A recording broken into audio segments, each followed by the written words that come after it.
Yo, what's going on, guys? This is Dr. Show here, and today we're going to be starting a new video series where we'll be ranking every single map in Call of Duty Zombies history. That's right, every single Zombies map. That's like 26 maps. This doesn't just mean Treyarch as well. Oh, no. We'll be diving into the dark depths of Exo Zombies, so brace yourselves. In terms of how we're going to rank these maps, we're going to have 5 categories of criteria. Firstly, we have the map's atmosphere. So this includes everything from the aesthetics of the map to the music and the characters, basically just how nice the map looks and feels.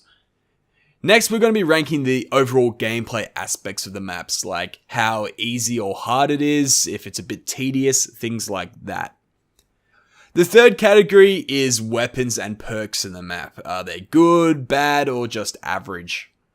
The fourth category will be about replayability, so how much do you want to go back and play the map again right now? Or after you played it heaps, do you still want to play it again? That kind of thing.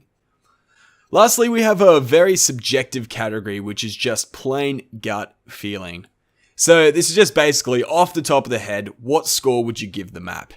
This sounds kind of dumb, but it actually really helps to separate some of the maps, as there's some intangible elements that just make some maps better than others. These 5 categories will be given a grade out of 10, giving the maps a total score out of 50.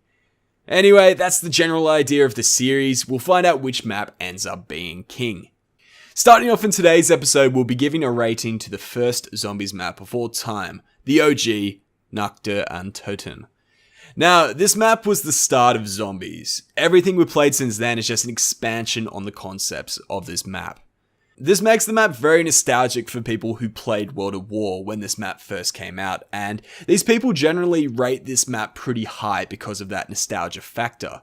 However, we at the Doctor Show didn't start playing Zombies until Untoten, so I'm not going to go too easy on this map. Alright, we'll start off with atmosphere.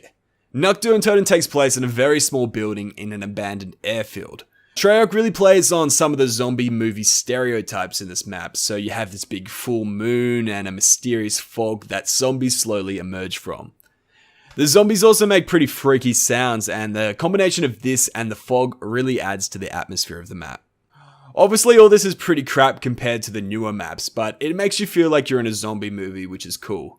We're going to give atmosphere a 7 out of 10. Next, we have gameplay. Nacht is very bare bones because of it being the first Zombies map, so all you got is a couple of small rooms to mess with. This makes it very interesting as it's a tight space to train zombies. However, in the original World at War, the zombies didn't really swipe at you as much as they do nowadays, so this makes it a little bit easier. Overall, the problem is that there really isn't much to this map, so once you master training, it gets really repetitive and boring. Well, at least to me it does, so I'm going to give it a 5 out of 10 for gameplay. The third category is weapons and perks. Now, Nacht doesn't have any perks, which makes it really interesting in its own way, so we won't punish it too much for that.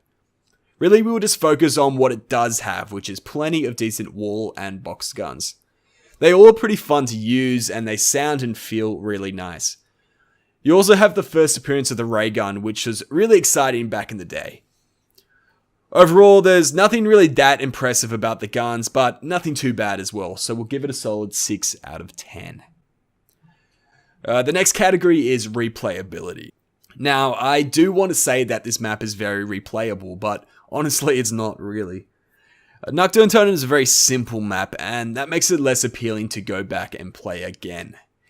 The only thing it has going for it is that it's really easy and fast to set up and can be quite addictive trying to beat your high round record, so we'll give it a big 6.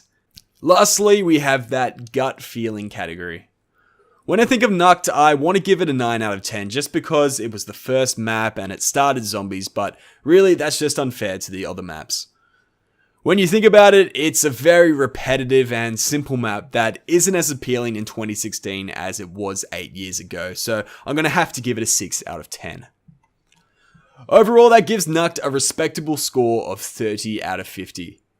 The map was definitely cool when World at War came out, but it doesn't really hold up as much over time. Things started to get a lot bigger and better in the second Zombies map, Verrückt, and it did not slow down from there.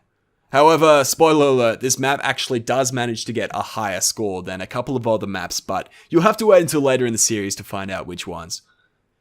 Anyway guys, if you did enjoy the first episode of this series, then be sure to leave a like. I may have been a little bit harsh on Nacht, it is the OG after all, but what do you guys think? Let me know what score you would have given it in the comments. Anyway guys, thanks for watching, we'll see you in the next one. Let's get a midget. You can't say midget. That's racist, Well, but you can, but it's not racist, but It's like, not it's racist. kind of semi, like, rhetorical. It's not rhetorical. If you a midget, I can't say it's rhetorical. Don't answer the question, it's rhetorical. Are you asking or not? I don't touch the devil's juice.